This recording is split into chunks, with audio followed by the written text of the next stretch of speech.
Hello everyone and welcome to Investing by the Books, a podcast by Redeye. I'm your host, Eddie Palmgren, and with me here in the studio is my friend and colleague, Niklas. How are you?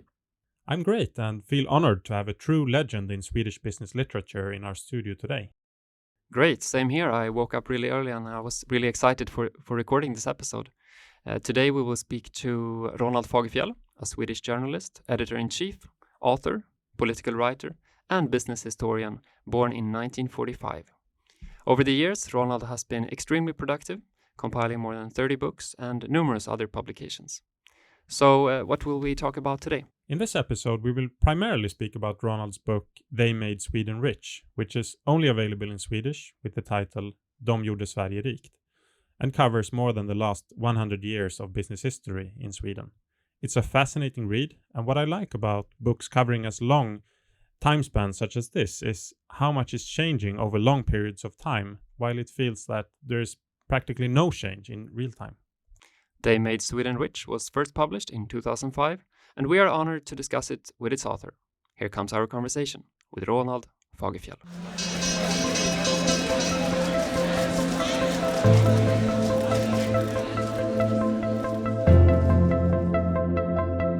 Hello, Ronald, and welcome to Investing by the Books podcast. Nice to be here. It's great to have you on and with you here in the studio in Stockholm, and thank you for taking the time. So where do you normally live and work? I live in north of Stockholm in Djursholm, near the nature. Perfect. And that's where you came in from this morning? Yeah, I have my office on my premises. Nice. And to begin, can you tell our listeners about your background and what led you into writing about the world of business and investing? Yeah, my background is a bit peculiar. I grew up in a very small world, in a very poor place in the very barren sort of in the west of Sweden. We spoke a Dano-Norwegian dialect and with many words for connecting with concerning people, boats, nature, topography, animals, plants and stuff like that, but very little about feelings. And I lived with my grandparents in the beginning because my parents were very young. And I was probably an accidental thing that happened. And there were many relatives. 12 siblings on my mother's side and 8 on my father's side. So there were more than 100 near relatives that I had to keep track of.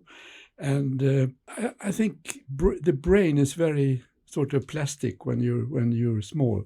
So by 5, I think I had a good command of I could recognize people's faces, and I knew their names, and I knew all the characteristics that the old people talked about. So I never felt that people were really problematic in my life after that.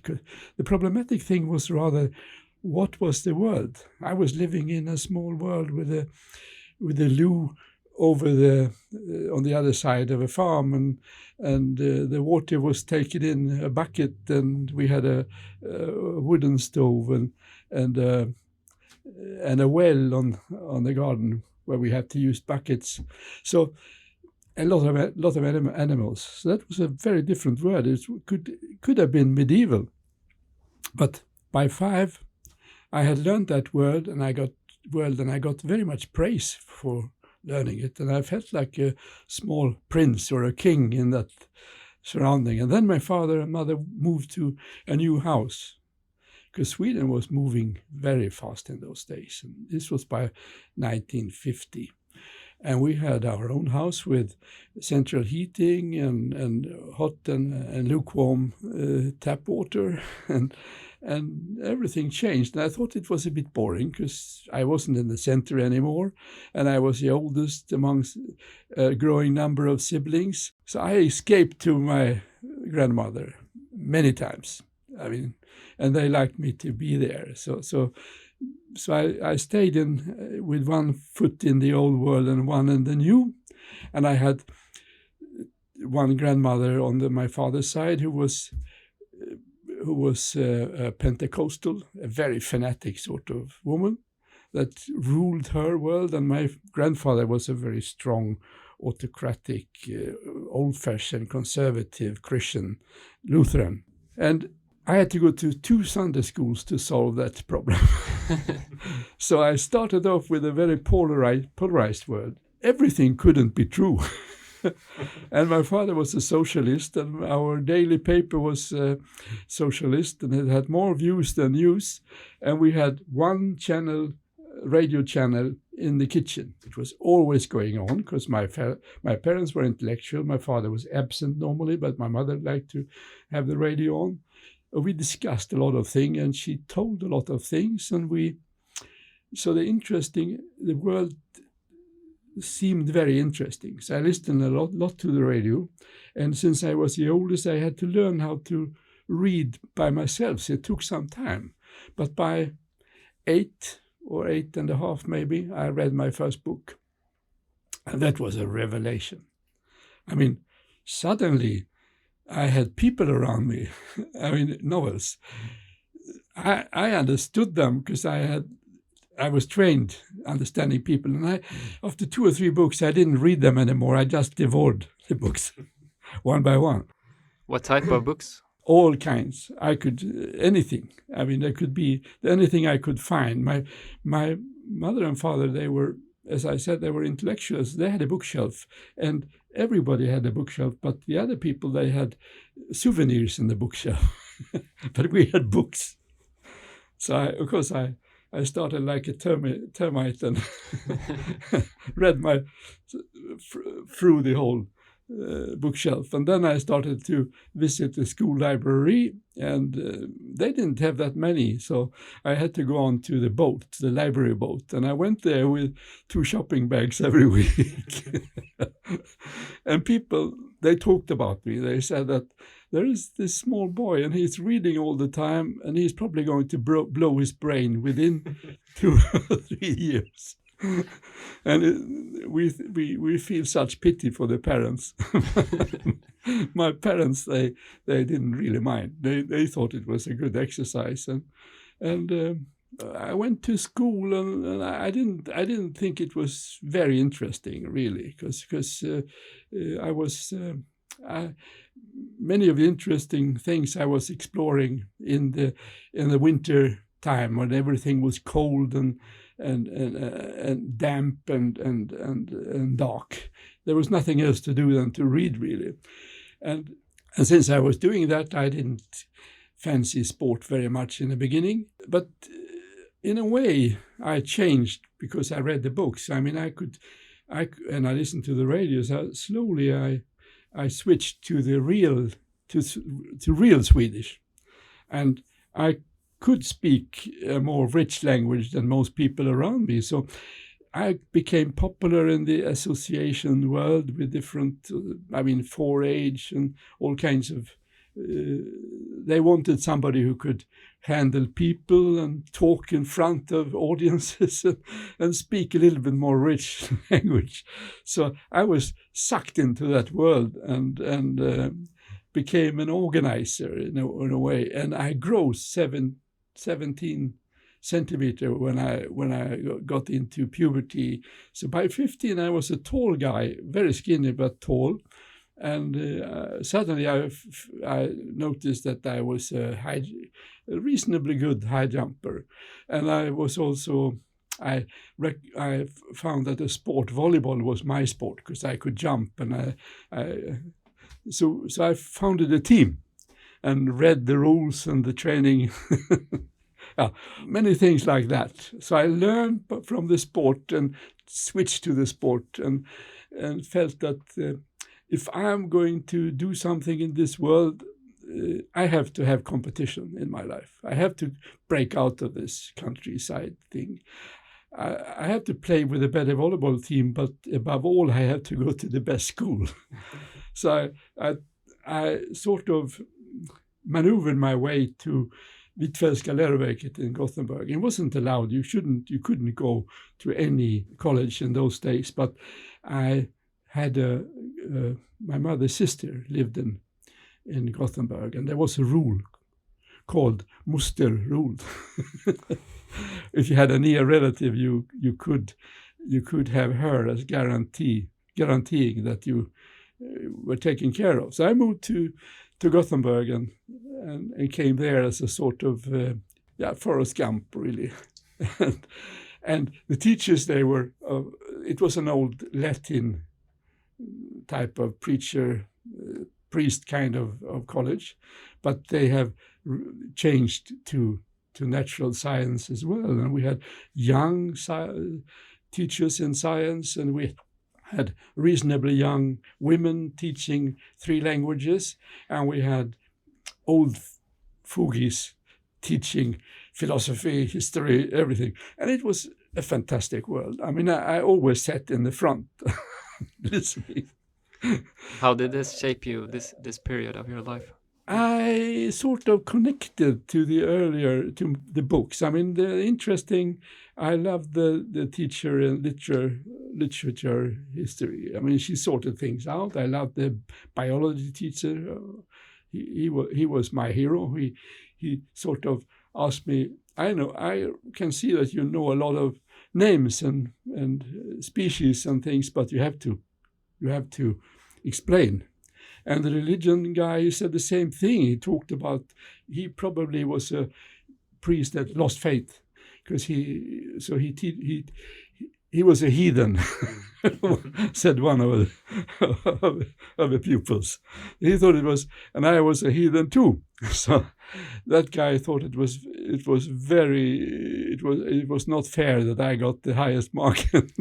It was called Christianity in those days. I mean, it wasn't all about the evolution of religions. It was about teaching the right Luther.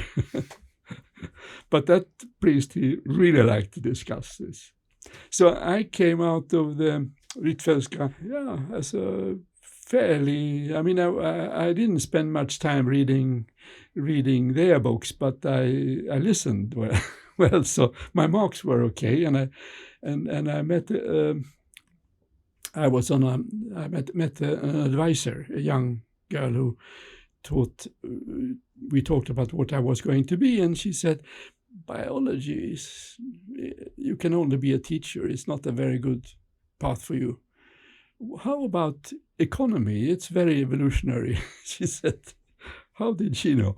And I think maybe economic journalism could be something for you, because Veckans Affärer has started, right? It was 1964 or 65. There are opportunities there. And Veckans Affärer is a Swedish magazine that is very famous. And she had noticed that the number of journalists were growing. So I got that idea. And she said, go to the business and administration school in university in Gothenburg, and you will get the quickest education.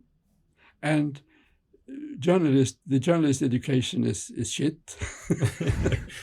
She said, so you don't need it. You can learn it on the job.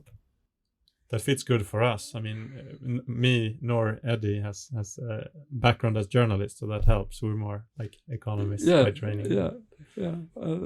And I mean, how on earth are you going to maneuver yourself to a newspaper? I mean, I didn't know anything about that, but I happened to go to Japan, and I had I had many pen friends, because that was one way of practicing English. It was very hard in those days. I couldn't afford to go abroad, very far abroad, because I had to support myself. So I worked during the summer.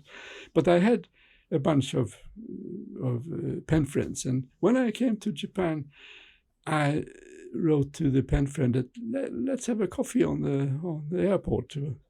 And it could be nice to see each other in reality. And I looked through the glass window, and there was a stunningly beautiful girl standing there.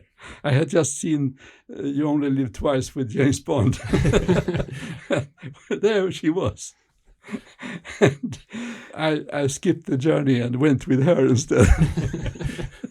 Came home with a fiancé and married half a year later. And that turned out to be a good move. It was a very drastic sort of move, but we had to go to Japan because I needed to learn more about her background and try to pick up the language and stuff like that. So I had a little bit extra time on my exam, so I could take take an extra semester in. Take a loan for that, and so we went to Japan just like that, and it turned out that her parents were very rich. So they had already fixed an apartment, and I spent 6 months writing articles for the leading Gothenburg newspaper. And when I came back, they hired me. They said, "We want you as a writer in the future," and I was the only one in that year. In my peer group that got hired for anything, and I got my dream job with a dream salary. So that was more or less my background. And which year was that when you started? 1970. I was 25. And everything I had, I mean, it's ridiculous. Anything I worked for just fell in place, and I thought, holy silliness! I I have a lot of fun working, and I get a lot of money for it. It was something new. It's really interesting. I mean, there was no real grand plan. It just yeah, happened. and it was entirely coincidental. I mean, I didn't do anything to achieve it really, less than asking them to freelance in Japan. And of course they said yes. They said yes to many people, and people never send anything back. But I was really serious. So I spent half a year in Japan really, really working hard. And that's why I got that job. And that was it. And since then you've written like thousands of publications and more than 30 books, as we mentioned in the beginning. And in today's conversation, we will discuss a few highlights from your books, but focus on They Made Sweden Rich, or actually De gjorde Sverige rikt, because it's not available in English. And it's quite interesting. We get lots of questions from investors and listeners around why the Swedish market as a whole has been a great place to invest in general, and also why a few of these companies have been like real home runs. So we hope to find some interesting answers about that today. So first of all, why did you decide to write this book about Swedish business history? I happened to be hired by the Swedish government, the Social Democratic government, and I thought I was sort of a Social Democrat. Still, I wasn't really, because I found out when I came there and spent that year with Palme and Carl Lidbom. Carl Lidbom was one of the ministers, and he was my boss. We were very close. I was writing speeches. I can't say. I mean, you don't write the speech. You make a background sort of collection, and then you discuss for nights and days how to change them to fit the minister. And it was an interesting year, but I found out that the Social Democrats they knew very little about companies, and the scary things was that they didn't want to know. They weren't interested to be enlightened by me. I was very young, but I mean, I knew a lot, and I could tell them that Stålverk 80, a big project, was going to lose billions of money, and I said we have to sort that out in the political way. They say no, you have to sort of get rid of it as soon as possible because you're going to have a scandal. So I left after a year, but I got the idea that this country has to have books about companies. If we are living without knowing why we are rich, why we are one of the leading companies in the world, then it will be very dangerous. We are going to the third road that they talked about in the party was the road to East Germany or Yugoslavia. So it was sort of, I was very, very concerned, and that thought never left me. But I went back to Affärsvärlden because I had been there. It was a small paper that I didn't really like, but I worked with it a year or two, and they were too conservative, so I took that offer from the government. But then when I came back, they gave me free hands. We could own the paper. We could do whatever we liked with it. And it was a tremendous journey. We worked as a academy, or 6-7 guys in the same age, same kind of education. I was the only one that didn't take my exam with me. I had left the university. I never got the time to get back again. But I was the leader of the pack, so to speak, and we spent the weeks with the excursion out in reality, and spend the nights, the evenings, and telephone, coffee breaks, meetings, discussing what the hell are we going to publish this week, and how are we going to do to grow this. And we grow from 6 to 110 people in 19 years, and we earned a lot of money. I mean, I said in the beginning we are going to get millionaires, and I said you are a stupid optimist. but 17 of us sold that paper and shared the profit or the value of the company. So, and there I was in 1994, and I was 49. I was not very interested any longer to sit days and nights educating 25 years old. I thought that was terrific until then, but sooner or later you get too old. When you're 25, you don't think that a 49er is very terrific either. So I felt it's time to do something new. What about that old idea? Now I have some financial resources, so I could take that risk. And that's it. After that, I've been an author. I'm a young author and an old journalist. And to bring us back a bit in time to actually to the early part of the 20th century in Sweden. Can you describe how the business environment was back then a bit more? In the beginning of the 19th century, we were fantastic. I mean, we changed the system now 1864. Next year, it's 160 years ago. So I'm going to write a book about that too. But we had spent 36 years improving the economy. We suddenly had a future. We had no future before 1864. But we suddenly got the future. Our economy grew by 1% in the beginning, and then 1.5%, and by now we had 2% a year. We were the star of that time, or beginning to be a star of that time, and we had fantastic entrepreneurs like the Dahlén at AGA, the Winqvist at SKF, the ball bearing company. We had Edström at ASEA, and we had Kreuger. We will come back to him, I hope. And we had Wennergren, Electrolux guy. I mean, completely world-class entrepreneurs, a whole bunch of them. And they were not cousins from a poor country in the north. They were speaking foreign languages. They had been out. They had a good technical education or a commercial education, and they came from a background, all of them, sort of. So they could do almost anything. It was more or less run by upper class people. Yeah, or middle class.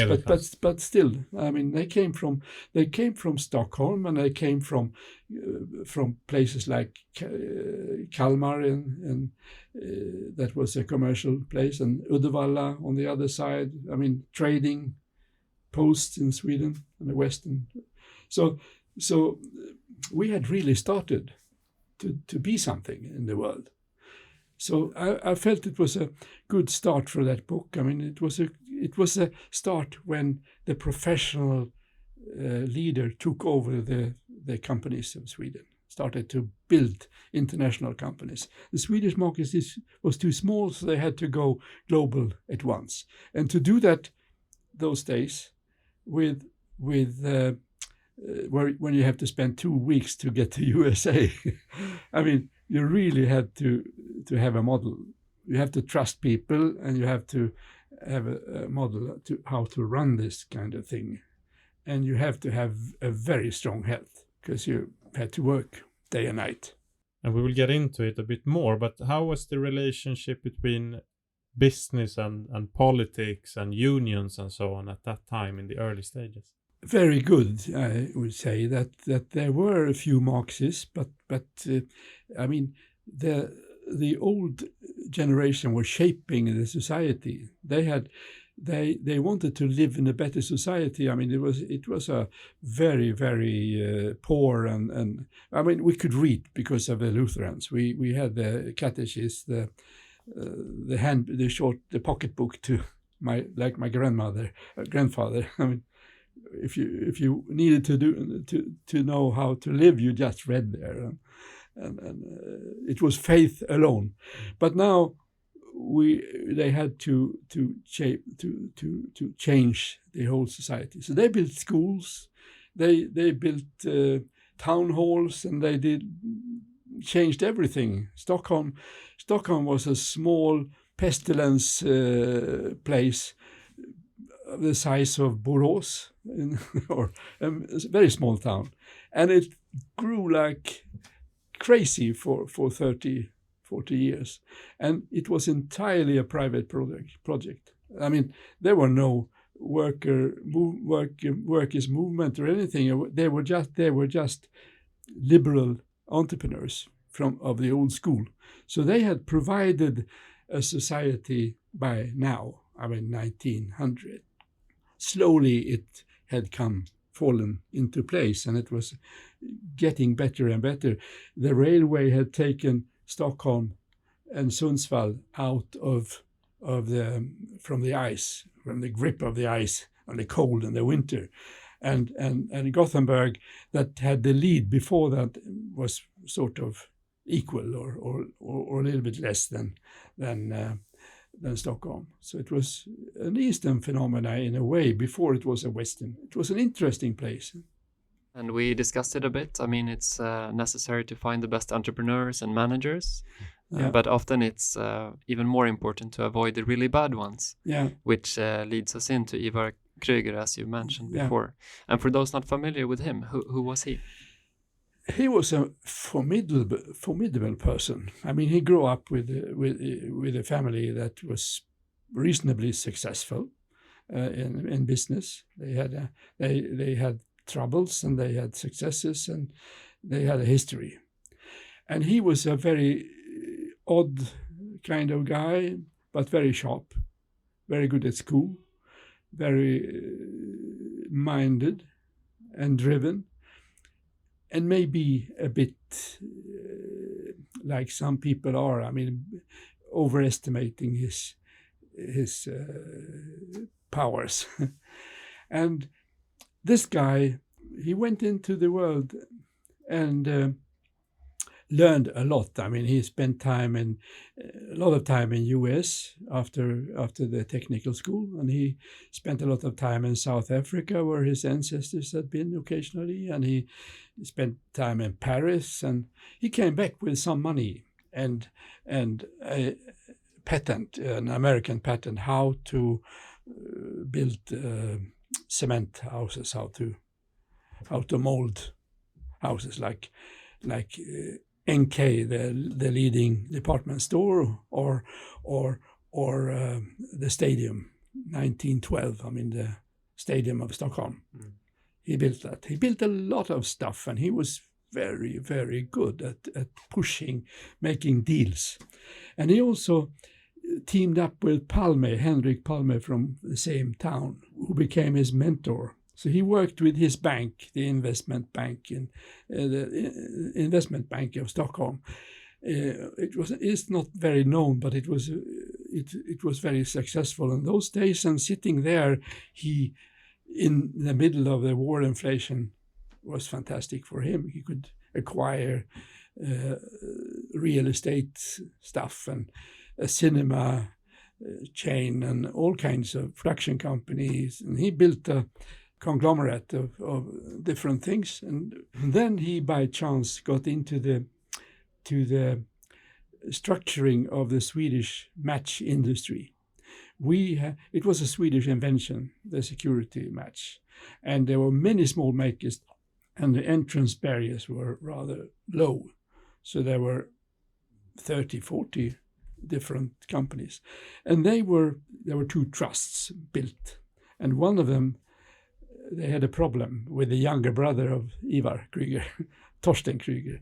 He was running that family business, and he knew his values. So he was a hard bargain. He drove a hard bargain, and they said, you must convince him that you should join here.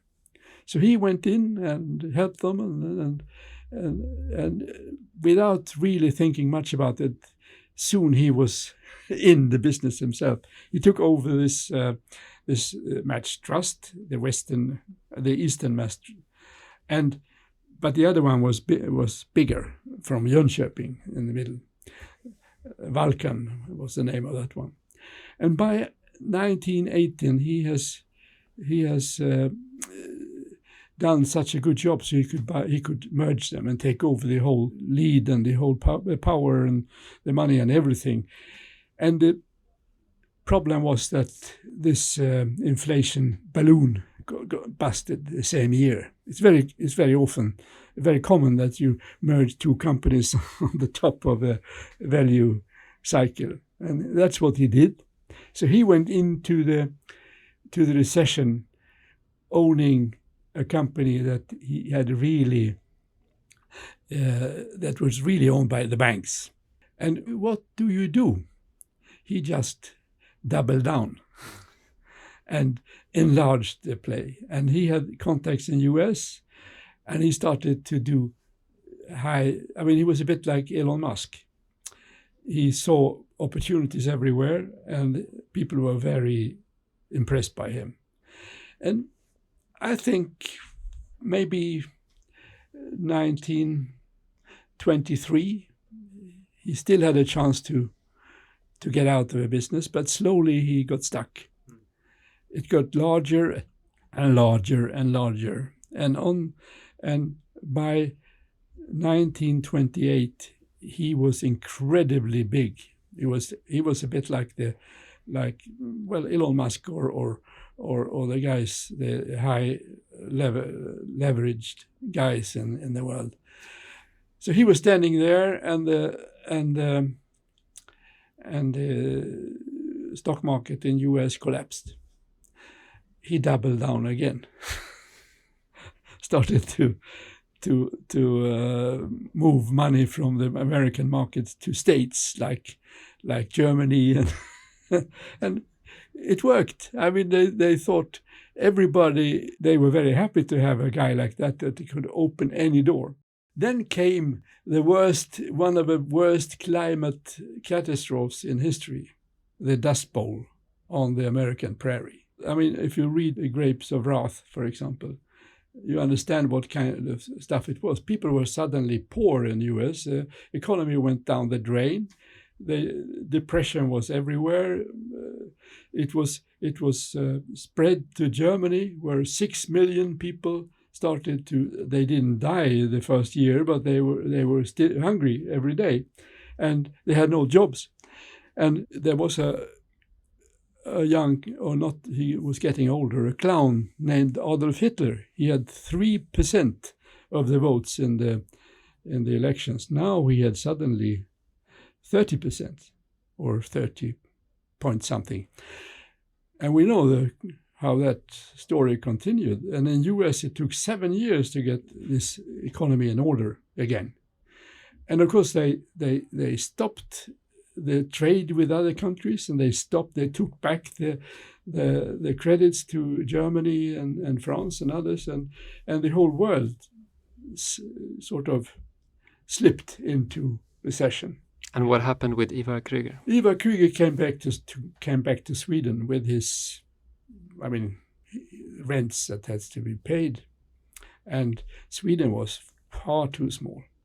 And the Wallenberg youngest guy, he went to US in another to sort of be useful, and somebody told him that Kreuger was going to crash, and he came back with that sort of piece of information, and so they could maneuver a bit, not to be drawn together with Kreuger into the abyss. There could have been another ending for Kreuger, but he had a very good reason to take his life in 1932, because he had sold LM Ericsson to ITT and had robbed the company from all the cash before he sold it. So his future was American jail, and you know how they are. So I mean, he was scared, and he was lonely, and he was like a haunted animal. But he had problems exiting from the US at that time, right? He couldn't just leave the US.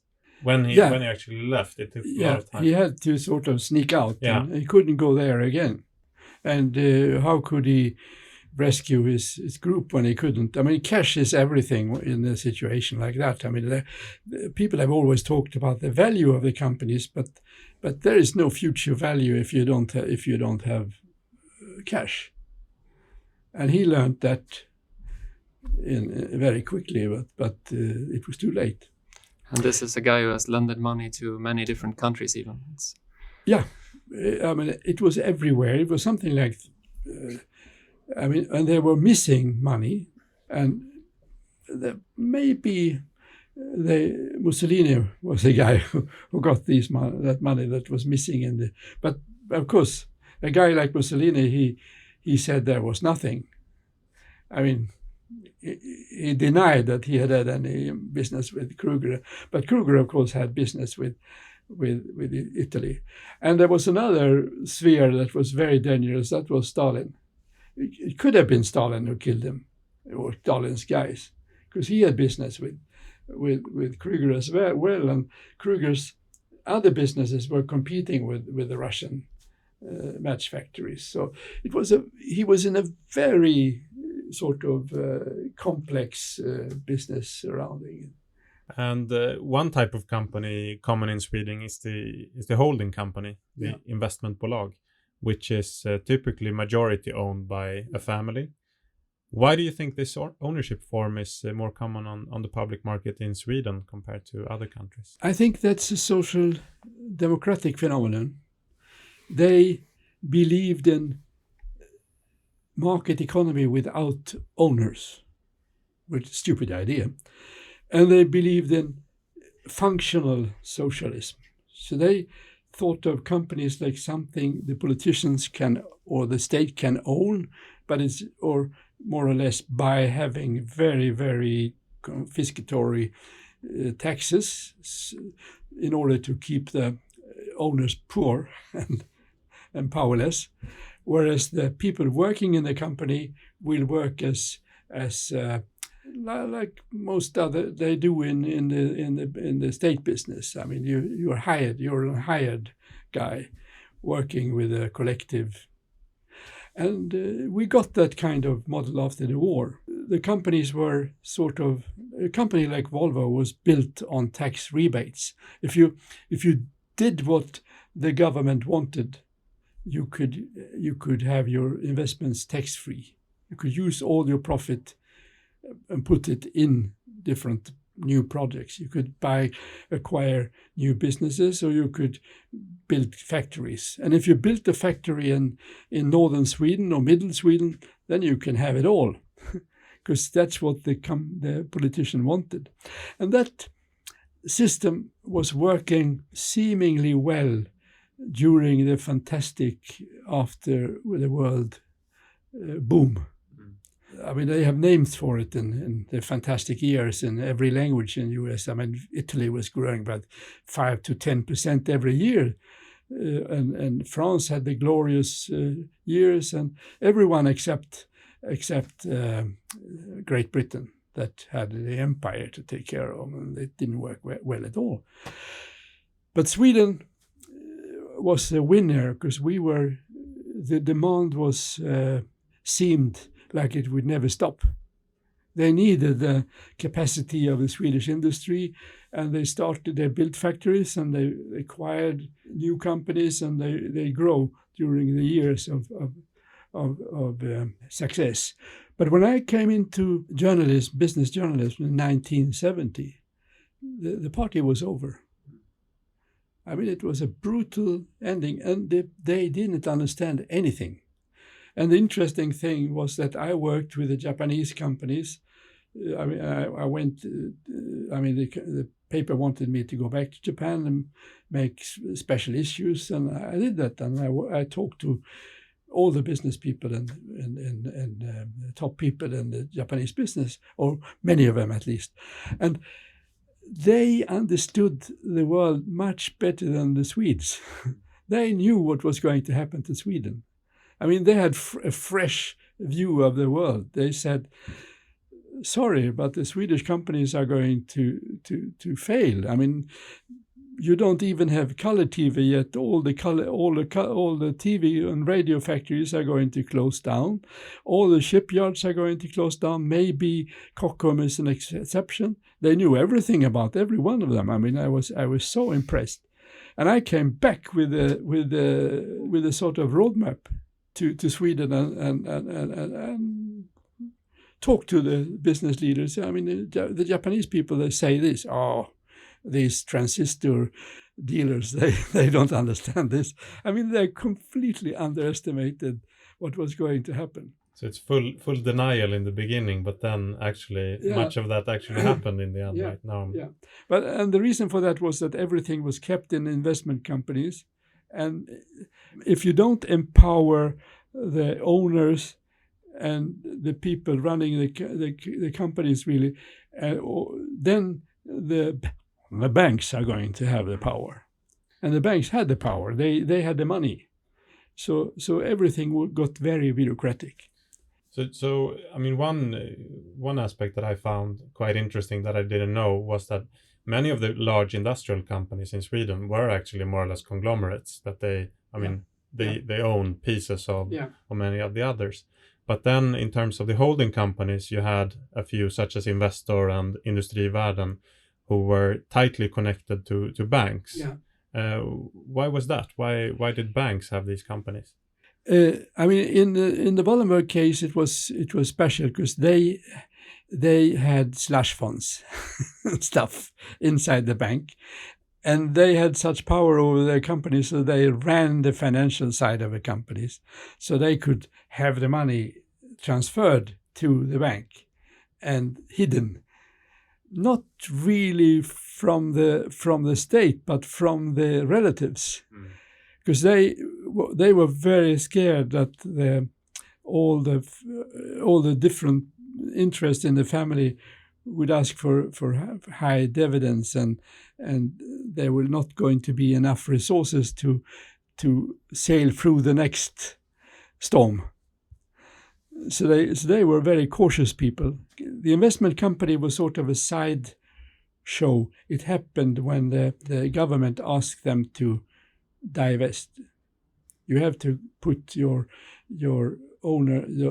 shares on the market. So they put it on the market to their own owners to keep the control or the power over the cash. And they ran the companies. But it was more a power construction than a business. The bank was everything.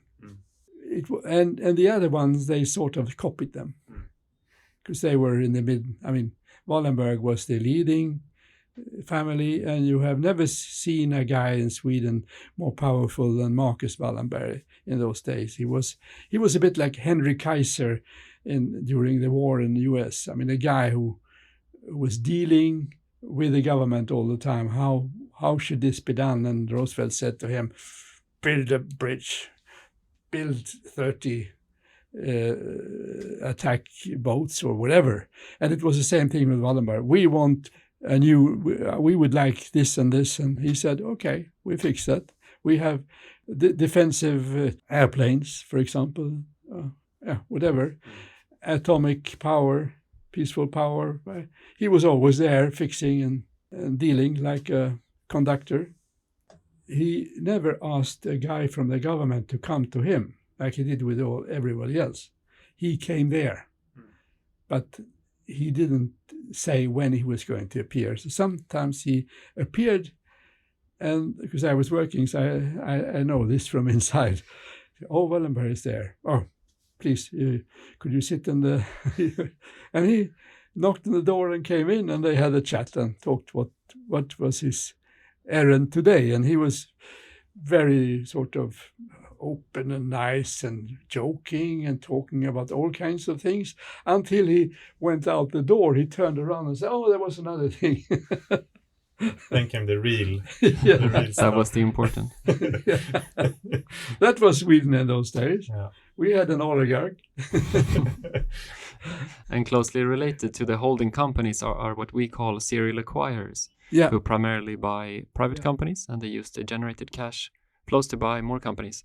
And this model has been perfected. We know many companies here in Sweden, Nybe, Bergman and Beving, with the sister companies there, and in the trade, for example. And in the book here, you write about a wave during the 1960s, with so-called development companies. And they seem to closely relate to today's serial acquirers. So how did these companies come about, and what happened to them? It's a very interesting Swedish social democratic phenomena too, because all the entrepreneurs in Sweden, they, especially the ones that needed capital, cash, they needed to build factories, and they needed money and shipping a lot of inventories abroad and stuff like that. And whenever they built something, they privately had to tax more. I mean, it was a terrible situation to be in, because if you found money and you put it in the value of the company, then the value was going to be raised for your shares, your private. So next year you have to pay a higher tax based on some idea that the tax authority had, not anything else. And they discussed that in the government, but they said, "Oh, these people, they are tax evaders. We have to keep them hard, and we have to be."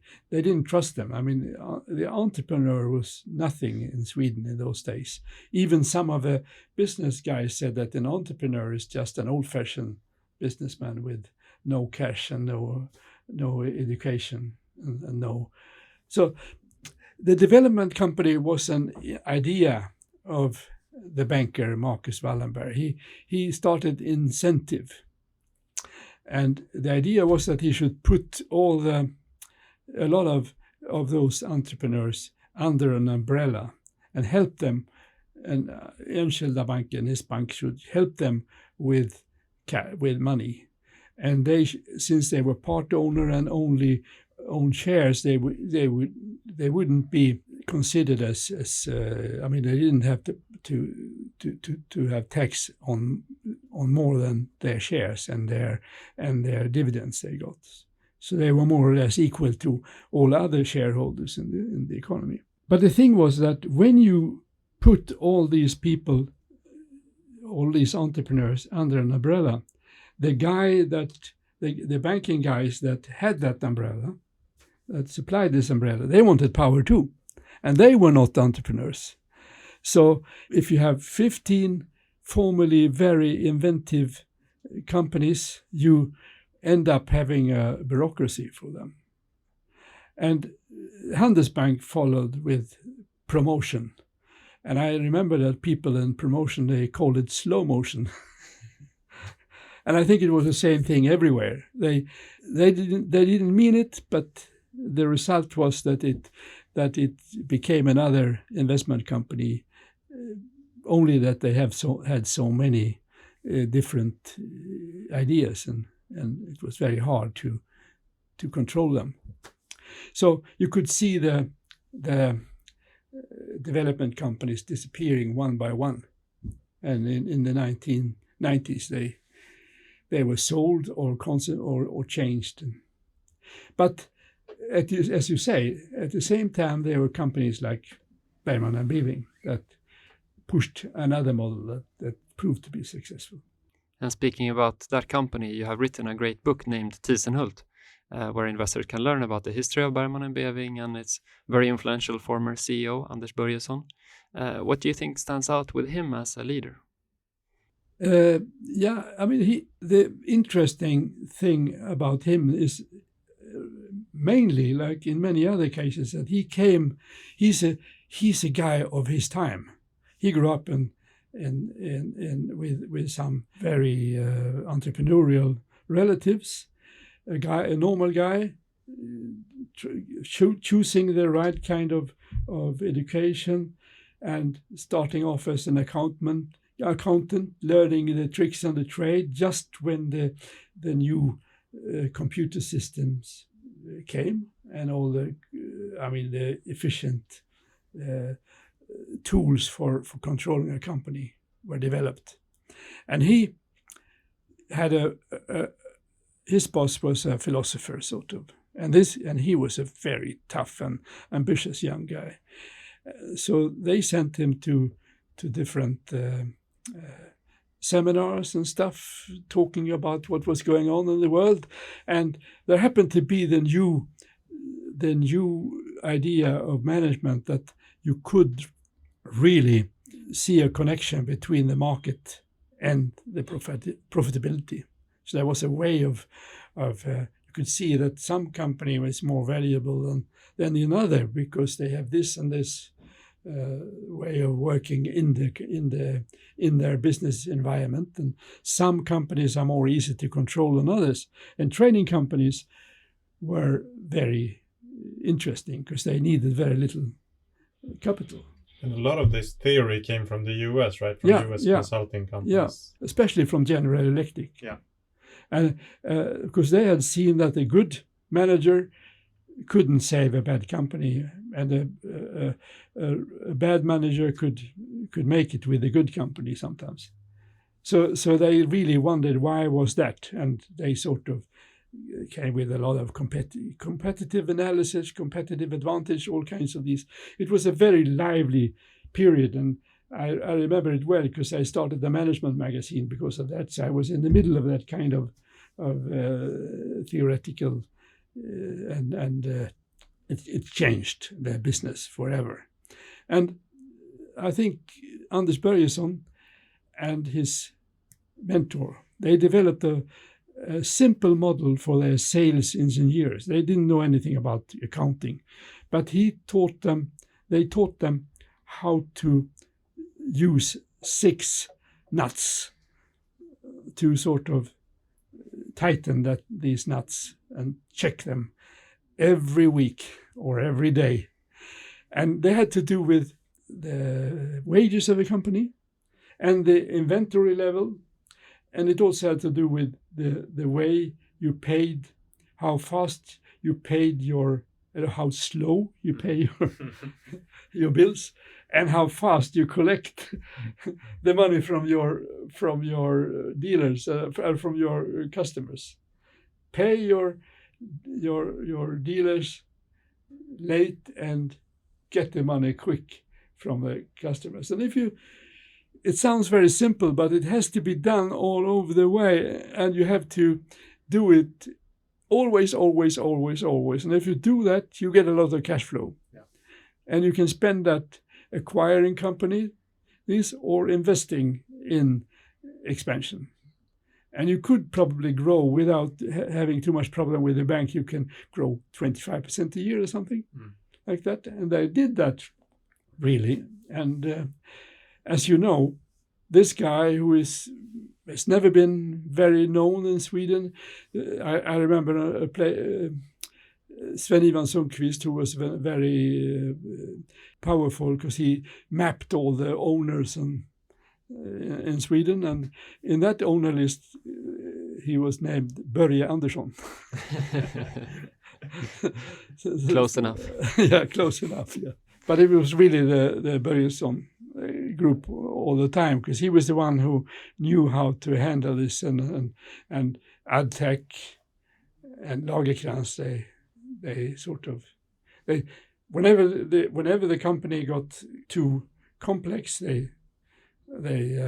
separated the different parts and founded new companies. Yeah. So that's a model that quite a few players are using in Sweden nowadays, even Wallenberg. I think we could speak about the history and the future and Swedish business and so many other topics for hours with you. I would love to do that. But now we are going into the segment of reading and writing. And as this is a book podcast, we'd like to wrap up with a few questions about that. And we can't leave this conversation without talking about productivity, as we mentioned in the beginning. You have written around one book per year on average over the last 30 years. And we are curious how you have made this possible. Well, in a way, I'm writing the same book, so there are many connections between the books, and but I also write 3 books at a time, so I don't get bored. I mean, you have a kind of anxiety and procrastination and stuff like that, and whenever I start procrastinating, I turn to my hobby project, which is In Search of a True Worldview, which I really write for fun, for the fun of it. And when I get too anxious or have too much angst, as the Germans say, just writing away useless projects, then I return to my bread and butter projects. And since I've been editing so many and organizing so many magazines in my world, organizing a book is not that complex for me. I mean, I only have myself. I'm very dependable according to my own view, and I don't have to worry about anything except my own health. So I have to have some physical practice, and I have to sleep every day. I shouldn't work in the evenings. I have a lot of rules like that sort of should keep me fit and not crashing. There is no way there is no way to escape once you're in the middle of writing, and you have to have company too. But I have 5 children. I have a wife who works with the same thing, Torun. We have been talking every breakfast for 33 years it is. And we have been reading with the same nightlife lamp on, a few pages in Economist and Life and Art and stuff in the evening before sleeping. And we are traveling, we are walking, and we are discussing business all the time. And we have our own portfolio with shares that we discuss. And I mean, I live in this, I breathe this all the time. It's a crazy thing to do, but it's still a very interesting life. As a journalist, you can be curious. You can meet anybody you want. You can just send a letter or text a message to and ask. Yeah. So I was going to ask. I mean, how do you cope with the loneliness of being a writer? But now it doesn't seem that you aren't that lonely. No, and as I told you before, I grew up with a lot of people around me, and I worked with a lot of people around me all my career. I've been sitting in the middle of a group always, and perhaps I was craving for some loneliness after all these years. I like my own company more nowadays than I used to. I think it's more silent, and it's very hard to really think through. When I take a walk, which is harder when my knee is aching, I never listen to music or anything. I just let the brain. So probably I have a brain that is a bit crazy about thinking. But then when you sit down, you just start to write, and after the walk, because you have all these thoughts in your mind. Writing time is terribly precious.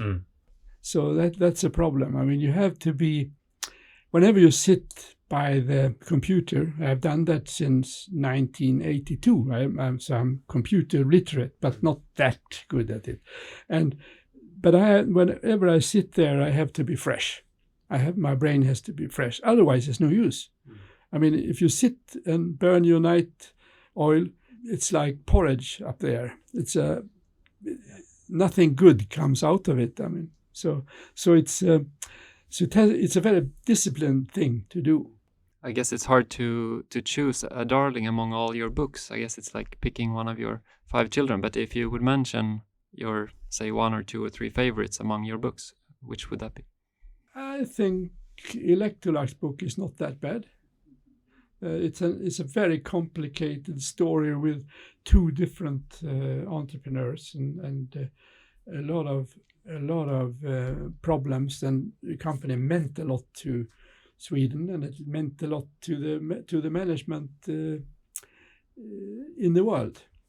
So that book can be interesting. And of course, this book we have talked about is more. I'm going to write a new version of that book, 160 years, and that's going to be my best book. I'm sure, like it always is. I would say that the book about Peter Wallenberg, it's a bit interesting because I never really liked Peter that much. I didn't know him either, and he asked me if I could help him to remember, because he said, you always remember everything. Can't you help me to write my memoirs? So we sat down for years and discussed it every month or so. Finally, he was so weak, and he said he was going to die, and we couldn't really find a viable project. And he said, well, if you would like it, you can write that book. I'm going to check you from above. But so I wrote it after he was gone. It's a book about life. It's a book about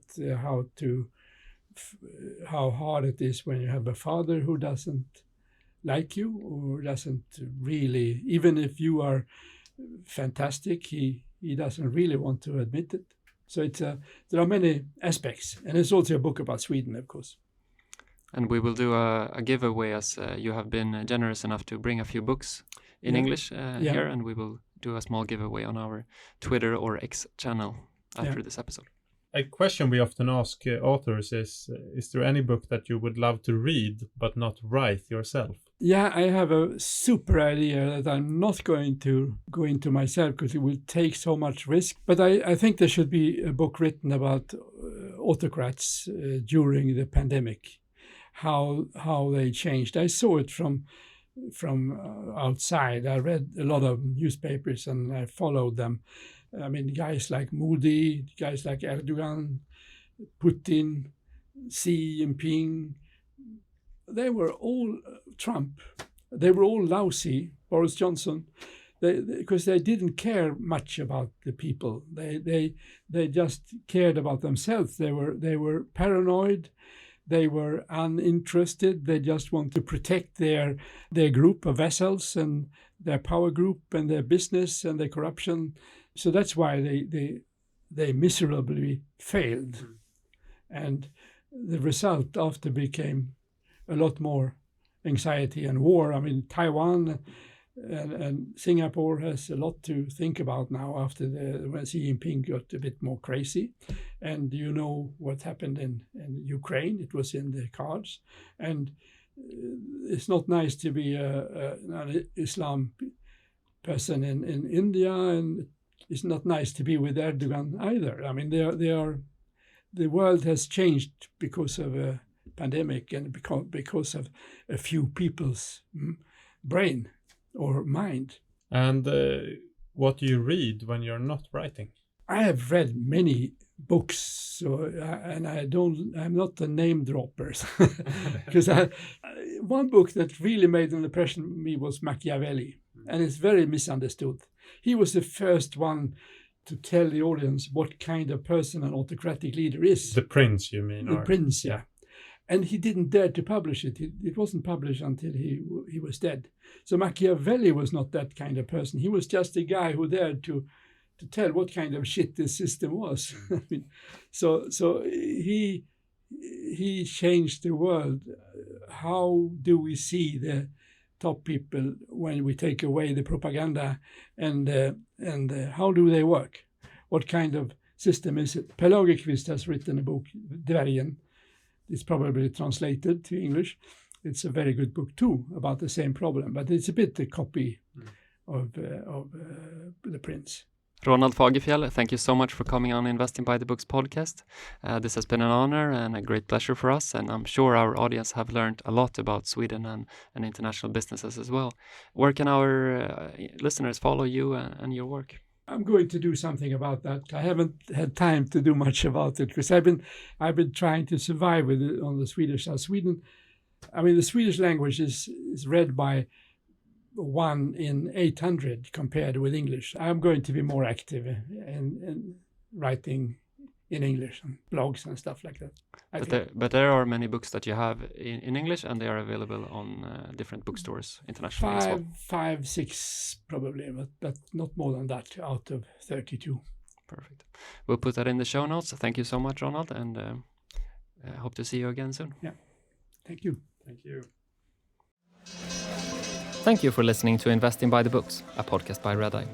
Follow us on Twitter at ib_redeye and email us at ib.podcast@redeye.se. To improve, we'd love to hear your feedback, so please rate and review us. Notice that the content in this podcast is not and shall not be construed as investment advice. This information is meant to be informative and for general purposes only. For full disclaimer, visit redeye.se. I'm your host, Eddie Palmgren, and until next time, I sincerely wish you the best of luck on your journey through life and investing.